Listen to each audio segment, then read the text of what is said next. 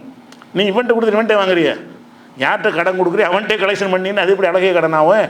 அது சாதா கடன், அது மனுஷ கடனில் வருமே தவிர அதுக்கு போட்டு அழகிய கடன்கிற வார்த்தை யூஸ் பண்ணக்கூடாது. அப்போ அழகிய கடன் என்கிறதுடைய வந்து அப்படி தப்பாக யூஸ் பண்ணுறாங்க நிறைய பேர். அந்த அப்படி தான் மக்கள்கிட்ட வசூல் பண்ண முடியுங்கிறதுக்காக வேண்டி அழகிய கடன் கொடுங்க. அழகிய கடன் என்னத்துக்கு அழகிய கடன்னு கேட்டால், நாங்கள் ஏழைகளுக்கு வட்டி இல்லாமல் கடன் கொடுக்க போகிறோம். ஏழைகளுக்கு வட்டி இல்லாமல் கடன் கொடுத்து அவன்கிட்ட திருப்பி வாங்க போகிற. அழகிய கடன்னா ரிட்டன் வாங்கக்கூடாது. அழகிய கடன் நீங்கள் எப்போ சொல்கிறீங்களோ அங்கே ரிட்டன் அங்கே தான் பார்க்கணும், இங்கே கொடுக்கணும், அங்கே போய் வாங்கணும். அப்படி இல்லாத எந்த ஒன்றையும் அழகிய கடன் சொல்லக்கூடாது. இது ஒரு தப்பாக மிஸ்யூஸ் பண்ணுறான்னு வைங்களேன். அப்போ இந்த கடன்கிற வார்த்தையை சொல்வதன் மூலமாக அது நேரடி அர்த்தம் கொடுத்தீங்கன்னா விபரீதம் இஸ்லாமிய அடிப்படையை தகர்ந்துடும். நேரடி அர்த்தம் அல்லாஹ் வந்து மனிதனும் கடன் கேட்குறான், இதான் அதுக்கு அர்த்தம்னு வச்சா என்னவாயிரும்? அல்லாஹ் கஷ்டப்படுறான், சிரமப்படுறான், பாவம், நம்ம தான் கொடுத்தோம், அல்லாஹ்வுக்கு தூக்கி விட வேண்டியிருக்குண்டா அதுக்கு பேர் இஸ்லாமா? அவன் அதுக்கு பேர் அல்லாவா? அப்படி இருந்தால் அவனுக்கு பேர் அல்லான்னு சொல்ல முடியுமா? அப்போ நேரடி அர்த்தம் கொடுத்தோம்னு சொன்னால் இறைத்தன்மைக்கே ஒரு குந்தகம் ஏற்பட்டு போயிடுது. நேரடி தன்மை கொடுக்காம அந்த கடனில் உள்ள ஒரு அம்சத்தை பிரித்து எடுக்கிறோம். கடன்கிறதுல பல விஷயம் இருக்கிறவன் இல்லாதவனுக்கு உதவுறான்ங்கிற அர்த்தம் இருக்குது, அதை கணக்கில் எடுக்கல. நம்ம கடனில் உள்ள ஒரே ஒரு அம்சம் என்னன்னு கேட்டால், கடன் என்பது வந்து கொடுத்தால் ரிட்டர்ன் ஆகும், அதை மட்டும் எடுத்துக்கிறோம். கடன் கொடுத்தால் அது யார்கிட்ட வாங்க போகிறோமோ அவன்கிட்ட தான் நம்ம பேசிக்கணுமே தவிர இவன்கிட்ட வந்து நம்ம எதிர்பார்க்கக்கூடாது. ஒருத்தர் பொறுப்பேற்றுக்கிட்டாருன்னு வைங்க, ஒரு ஆளுக்கு நீங்கள் கடன் கொடுக்குறீங்க, இதுக்கு நான் பொறுப்பேற்றுக்கிறேன்னு சொல்லிட்டாரு, அப்புறமே அவன்கிட்ட கேட்பீங்களா? அந்த மாதிரி அந்த ரெண்டு விஷயத்தை மட்டும் தான் பிரித்து எடுக்கிறான்ல. இந்த கடன்கிறதுக்கு வந்து இந்த ரெண்டு கடனில் உள்ள பல அம்சங்கள் இருக்கிறது. அந்த ரெண்டு அம்சத்தையும் எடுத்து இந்த வகையில் நீங்கள் கடன் கொடுங்க. அதாவது கடன் கொடுங்கன்னா கடன் இல்லை, கடனாக கொடுக்கறதுக்கு பேர் இதுக்கு சொல்லவே இல்லை. கடன் என்பதை கொண்டு கருத்து தர்மம் செய்யுங்கள், அறப்பணிகளுக்கு கொடுங்கள், நல்ல காரியங்களுக்கு செலவிடுங்கள், அது எனக்கு தரக்கூடிய கடன். நீங்கள் நல்ல காரியங்களுக்கு செலவழிச்சிங்கன்னு சொன்னால் எனக்கு தரக்கூடிய அழகான கடன், அதற்கான கூடிய நான் தருவேன். இப்படிங்கிறதுக்காக வேண்டி என்ன செய்கிறான் அல்லாஹ் வந்து இதை ஒன்று பயன்படுத்துகிறான். இது ஒரு உதாரணம் தானே. இது நேரடி அர்த்தம் கிடையாதுல்ல. நேரடி அர்த்தம் கொடுத்தா அடிப்படையே தகர்ந்து போயிடும். அப்போ இலக்கியம் இதெல்லாம் இலக்கியமாக இல்லை, அழகான முறையில் இலக்கியமாக ஆக்குறான் பாருங்கள். அழகிய கடன் ஒரு வார்த்தையை போட்டு எவ்வளோ ருசிகரமான ஒரு அர்த்தத்தை உள்ளுக்குள்ளே வச்சு என்ன செய்யறான், அதை அல்லாஹ் வந்து பயன்படுத்துகிறான். அதே மாதிரி வந்து அந்த இலக்கியமாக பயன்படுத்துகிற இன்னொரு விஷயம் என்னென்னு கேட்டால், ஒருத்தன் வந்து ஒரு சரியான விஷயத்தை ஏற்றுக்கிறதுக்கு மறுக்கிறான். ஒருத்தன் சரியான விஷயத்தை மறுக்கிறான்னு சொன்னால், இவன் மறுக்கிறான்னு சொன்னால் நேரடி அர்த்தம். ஒருத்தன் என்ன செய்கிறான்னா, இஸ்லாத்தை சொல்கிறோம், அதெல்லாம் ஏற்றுக்கிற முடியாதுங்கிறான். அல்லது திருடாதாங்கிறோம், அதெல்லாம் ஏற்றுக்கிற முடியாதுங்கிறான். கொலை செய்யாதுங்கிறோம், அதெல்லாம் போடாங்க, வேலையை பார்த்துட்டு போடாங்கிறான். அப்போ நம்ம சொல்லக்கூடிய அறிவுரைகளை ஒருத்தன் ஏற்க மறுக்கிறான்னு சொன்னால், ஏற்க மறுக்கிறான் என்பது தான் அதுக்குரிய வார்த்தையாக இருக்கணும். அல்லாஹ் வந்து அதை சொல்லாமல் அதுக்கு வேற ஒரு வார்த்தையை பயன்படுத்துகிறான். அதை ஏற்க மறுக்கிறாங்கல்ல, ஏற்க மறுக்கிறாங்கன்னு சொன்னாங்க, இலக்கியம்லாம் ஒன்றும் கிடையாது. ஏற்க மறுக்கிறான்னு அர்த்தம். அதில் வந்து உள்ள அர்த்தம்லாம் கிடையாது, டைரெக்ட் அர்த்தமே வந்துடுது. எல்லாம் என்ன செய்கிறான்னு கேட்டால், ஒருத்தன் வந்து ஏற்க மறுக்கிறாங்க இல்லையா, அதுக்கு என்ன செய்கிறான்னு கேட்டால், உன்ட்ட ஒரு புத்தகம் தர்றாங்க படிக்கிறதுக்காக வேண்டி. அந்த புத்தகத்தை நீ படிக்காமல் முதுகு பின்னாடி தூக்கி போட்டேன். முதுகு பின்னாடி தூக்கி போட்டினா படிப்பியா? படிக்கவும் மாட்டேன், நீ புறக்கணிக்கவும் செய்கிற. ஒரு புஸ்தகத்தை உன்ட்ட கையில் கொடுத்து இதை படிப்பா, ஒரு செக்கு புஸ்தகத்தை கொடுத்து இதில் உள்ளதை பயன்படுத்தி கேட்குறோம், ஒரு சொத்து பத்திரத்தை கொடுத்து இதை பார்த்துக்க, உனக்கு தான் எழுதி தந்துருக்கேங்கிறோம். அவன் என்ன செய்கிறான், வாங்கி இப்படி தூக்கி போட்டுறான். இப்படி தூக்கி போட்டானா அவன் என்ன செய்வோம், இவன் வந்து அலட்சியப்படுத்துகிறான், புறக்கணிக்கிறான் அப்படிங்கிற அர்த்தம். ஆனால் அதை புறக்கணிக்கிற செயலுக்கு இதை அந்த புத்தகத்தை தான் புறக்கணிக்கிறான். ஆனால் நம்ம ஒரு நல்ல காரியத்தை செய்யும்போது அவன் புறக்கணிச்சான்னு சொன்னால் அவன் வந்து முதுகுக்கு பின்னாடி போட்டான்னு சொல்கிறது ஒரு வழக்கம் இருக்குது. முதுகுக்கு பின்னாடிலாம் போட மாட்டான். இப்போ நீங்கள் வந்து நீ இனிமேல் பொய் சொல்லாதப்போன்னு ஒருத்தனை சொல்கிறோம், நான் வந்து அப்படி தான் சொல்லுவேங்கிறான். இவனுக்கு என்ன சொல்லுவோம்னு கேட்டால், நீ வந்து அறிவுரை முதுகுக்கு பின்னாடி போட்டேமோ. நான் எங்கள் முதுகுக்கு பின்னாடி போட்ட இப்படி தான் உட்காந்துருக்கேன். அவன் முதுகுக்கு பின்னாடி அவன் போடலை, அறிவுரையை முதுகுக்கு பின்னாடியே போட்டான். முதுகுக்கு பின்னாடி போடுற ஒரு சம்பவத்தை எல்லாம் எடுத்துக்காட்டி இந்த முதுகுக்கு பின்னாடி தூக்கி எறிவதற்கும் இவன் ஏற்க மறுப்பும் ஒரே மாதிரியாக இருக்கிறது. இந்த இதை வந்து நான் படிக்கிறது தான் கொடுக்குறேன், தூக்கி போட்டான்னு என்ன அர்த்தம், அதை பார்க்கவே மாட்டேங்கிற அளவுக்கு புறக்கணிக்கிறாங்க. அது முன்னாடி போட்டால் கூட பிறகு கூட எடுத்து பார்த்துக்கலாம். அவன் என்ன செய்கிறான், அந்த புஸ்தகத்தையோ ஒரு சொத்து பத்திரத்தையோ கொடுக்குறோம், இதை நீ வச்சுக்கப்பான்னு சொல்லி அவன் தூக்கி பின்னாடி எறிகிறான். பின்னாடி எறிஞ்சான்னு சொன்னால் பிந்தி கூட எடுத்து பார்க்குற ஐடியா அவனுக்கு இல்லை, இது எனக்கு தேவையே இல்லை அப்படின்னு அலட்சியப்படுத்தான். இப்படி ஒருத்தன் செய்யும் பொழுது இந்த செயல் வந்து புறக்கணிக்கிறது தானே. அல்லாஹ் என்ன செய்கிறான், எல்லா விதமான புறக்கணிக்கிறதுக்கு இந்த வாசகத்தை பயன்படுத்துகிறான். ஒருத்தன் வந்து இஸ்லாத்தை ஏற்க மறுக்கிறான்னு சொன்னால் முதுகுக்கு பின்னாடி வீசி எறிஞ்சிட்டாங்கிறான். இவன் இங்கே முதுகுக்கு பின்னாடி வீசி எறிஞ்சான், ஏற்க மாட்டேன்னு தானே சொன்னான். யூதர்களாக இருந்தாலும் அன்றைக்கி இருந்த மக்கத்து முஷ்ரிக்குகளாக இருந்தாலும் இஸ்லாமிய கருத்தை சொல்லும் பொழுது ஏற்க மறுத்தானே தவிர எந்த ஒன்றையும் முதுகுக்கு பின்னாடி வீசவே இல்லை. அல்லாஹ் என்ன செய்யறான், பல விஷயங்களுக்கு இந்த முதுகுக்கு பின்னாடிங்கிற வார்த்தையை போடுறான். அந்த இடத்துல முதுகுக்கு பின்னாடிங்கிற அர்த்தம் கிடையாது. உதாரணமாக சொல்வதாக இருந்தால் 2வது சூறாவில் 101வது வசனத்தில் இருக்கிறது, உலம்மா ஜாஹும் ரசூலும் மின் இந்தில்லாஹி. ரசூலுல்லாஹ்வுடைய காலத்தில் மதீனாவில் யூதர்கள்லாம் இருந்தாங்க. எதுக்கு இருந்தாங்கன்னு கேட்டால், அவங்க மதீனாவுக்கு வந்ததே எதுக்கு, அவங்களுடைய பகுதி வந்து மதீனா கிடையாது, அவங்களுடைய வாழ்விடம் வந்து ஜெருசலம் பகுதியில் இருந்தவங்க. ஜெருசலத்தில் மூசா நபிலாம் இருந்தார், அங்கே தான் வசித்தவங்க. அவங்களுடைய வேதங்களில் வந்து ரசூல்லா வருவாங்கன்னு ஒரு முன்னறிவிப்பு இருக்கிறதை படிச்சுட்டு அந்த எஸ்ரிபுங்கிற தான் மதீனாவுக்கு பேர், இப்போ மதீனான்னு பேர், அப்போ அதுக்கு பேர் எஸ்ரிபுங்கிற ஊருக்கு அந்த இறை தூதர் வருவார், அவர் விரட்டி விடுவாங்க, அங்கே வருவாருன்னு கேள்விப்பட்டு அப்படி வரும்போது முதல் ஆளை நம்ம ஏற்றுக்கணும்னு வந்தாங்க. எதுக்கு வந்தாங்க, முகமது வந்துட்டாருன்னு சொன்னால் அந்த இறை தூதரை பற்றி நம்மளுடைய வேதங்களில் முன்னறிவிப்பு இருக்கிறது, அது வரும்போது நம்ம முதல்ல அரவணைக்கணும், முதல்ல நம்ம இல்லாட்டி இங்கே வர வேண்டிய தேவையே இல்லை. அதுவும் செழிப்பற்ற ஒரு பகுதியை நோக்கி, வறண்ட பகுதி தானே, பாலைவன பகுதி தானே, அப்படியான ஒரு பகுதியை நோக்கி அவங்க வர வேண்டிய அவசியமே இல்லை. எதுக்காக வந்தாங்கன்னு கேட்டால், அவங்க முன் வேதங்களில் சொல்லப்பட்டிருக்குது, முகமதுன்னு ஒருத்தர் வருவார், அவர் இறுதி தூதர், மக்காங்கிறது அந்த ஒரு அடையாளம் சொல்லி பேராக இருக்கும், அங்கேருந்து விரட்டப்படுவார். அது மாதிரி பாரான் பெருவழின்னு அங்கே சொல்லப்படுது மக்காவுக்கு. இந்த பாரான் பெருவழியில் பிறப்பார், ஒரு இறைவனை சொல்லுவார், அப்படி இப்படின்னு சொல்லிட்டு கடைசியாக என்ன செய்வார்னு கேட்டால் விரட்டி அடிப்பாங்க, மதீனாவுக்கு வருவார், எஸ்ரிபுக்கு வருவார்னு இருக்குது. அவங்க யூதர்கள் என்ன செய்கிறாங்கன்னா, நம்மளும் எஸ்ரிபுக்கு போயிடுவோம். அவங்க எந்த வருஷம் வருவார்னு தெரியல, அவன் வந்தான் பல வருஷத்துக்கு முன்னாடி. ரசூல்லா வந்து அவன் வந்ததுக்கு 1000 வருஷத்துக்கு பின்னாடி தான் ரசூல்லா வர்றாங்க. அதுக்கு முன்னாடி உள்ளவன் தலை வந்து தேதி சொல்லாத காரணத்தினால ஒரு இந்த வருஷம் வந்துடுவாரோ, அடுத்த வருஷம் வந்துடுவாரோ, இந்த நூற்றாண்டில் வந்துடுவாரோன்னு நினைத்து கொண்டு அவங்க அன்னைக்கே குடியேறிட்டு அவனுடைய பிள்ளைகளுக்கு சொல்கிறது, சந்ததிக்கு சொல்கிறது, கொஞ்சம் கொஞ்சமாக சொல்லிக்கிட்டு வந்து முகமது வந்து அன்றைக்கி ஏற்றுக்கிறங்கன்னு சொல்லி அதுக்கு தான் வந்தாங்க. அப்படி வந்ததுனால தான் யூதர்கள் அங்கே இருந்தாங்க. யூதர்கள் வந்து மதீனாவில் இருந்ததுக்கு காரணம் என்னென்னு கேட்டால், மக்காவோட யூதர்கள் இல்லை, ஏன்னா மக்காவுக்கும் போயிருக்கலாம்ல. மக்காவில் வந்து அவர் வருவார் இருந்தால் விரட்டி விட்ருவாங்க, கஷ்டமான இடம், அங்கே இருக்க முடியாதுன்னு விளங்கிட்டு மதீனா தான் அரவணைக்கிற ஊர், அந்த ஊருக்கு அவர் வரும்போது நம்ம ஏற்றுக்கணும்னு தான் மதீனாவுக்கு வந்தாங்க. மதீனாவில் தான் யூதர்கள் இருந்தாங்களே தவிர மக்காவில் யூதரை இருக்கவில்லை. அப்போ அதை சொல்கிறான்ல, வந்து உலம்மா ஜாஹும் ரசூலும் மின் இந்தில்லாஹி முசத்திகன் லிமாமாகும், அவர்கள்ட்ட இருக்கிற வேதத்தை உண்மைப்படுத்தக்கூடிய ஒரு தூதர் வந்த பொழுது, ரசூல்லா வந்த பொழுது, நபத ஃபரீக்கும் மினல்லதீன ஊத்துல் கிதாப், வேதம் கொடுக்கப்பட்ட அந்த மக்கள் வீசி எறிந்து விட்டார்கள், கிதாப் அல்லாஹி, அல்லாஹ்வுடைய கிதாபை வீசி எறிந்து விட்டார்கள், வராலுஹூரிஹிம், முதுகுக்கு பின்னால் தூக்கி எறிந்து விட்டார்கள். அவங்க வேதத்தில் இருக்குது, என்ன இருக்குது, ஒரு முகமது வருவார், எனக்கு பிறகு ஒரு தூதர் வருவார்னு மூசா நபிலாம் சொன்னதாக அவங்க வேதங்களில் இருக்குது. அந்த வேதத்தில் உள்ளபடி அவன் ஏற்றுக்கணுமா இல்லையா? ரசூல்லா வந்தாங்கன்னா என்ன செய்யணும், அப்படி நம்ம வேதத்தில் இருக்குது, அதுக்கு தான் நம்ம வந்து குடியேறணும், வந்துட்டார் அவர், அந்த அடையாளமெல்லாம் பொருந்துது, நம்ம முதல்ல ஏற்றுக்கணுமா இல்லையா? ஏற்றுக்கிறாம என்ன செய்கிறாங்கன்னா மறுக்கிறாங்க. அதை மறுக்கிறாங்களே தவிர அவன் வச்சுக்கிறத தௌராத்துக்கு முதுகு பின்னாடி எரியவெல்லாம் இல்லை. அல்லாஹ்வுடைய வேதத்தை முதுகுக்கு பின்னாடி எரிந்து விட்டாருன்னு நல்லா சொல்கிறான். முதுகுக்கு பின்னாடி எரியலவன், முன்னாடி தான் வச்சுக்கிட்டு இருக்கிறான். வச்சுக்கிட்டு இருந்தாலும் அதில் சொல்கிற செய்தி ஏற்றுக்கல. அந்த வேதத்தில் முன்னறிவிப்பு இருக்கிறது, முன்னறிவிப்பை மறுக்கிறான்னு சொன்னால் வேதத்தை மறுக்கிறான். அது மறுக்கிற எந்த மாதிரி இருக்குன்னு கேட்டால் அந்த வேதத்தையே முதுகுக்கு பின்னாடி எரிஞ்ச மாதிரி இருக்குது, எரியவெல்லாம் இல்லை. ஆனால் எரியாத ஒருத்தனை பற்றி தான் முதுகுக்கு பின்னாடி எரிந்தார்கள்னு சொல்லப்படுது. அப்போ இது என்ன இலக்கியமாக சொல்லப்படுது. அவன் எரியவெல்லாம் இல்லை. புறக்கணித்தலுடைய ஒரு உச்சகட்டமான என்னென்னு கேட்டால் முதுகுக்கு பின்னாடி வீசி எறிகிறது. மூஞ்சிக்கு பின்னாடி எறியதை விட முதுகுக்கு பின்னாடி தூக்கி எறிஞ்சோம்னா என்னவாங்க, நான் அறவே நிராகரிக்கிறேன், இது எனக்கு தேவையே இல்லை அப்படிங்கிற நிலையில் இருந்து தூக்கி எறிகிறது.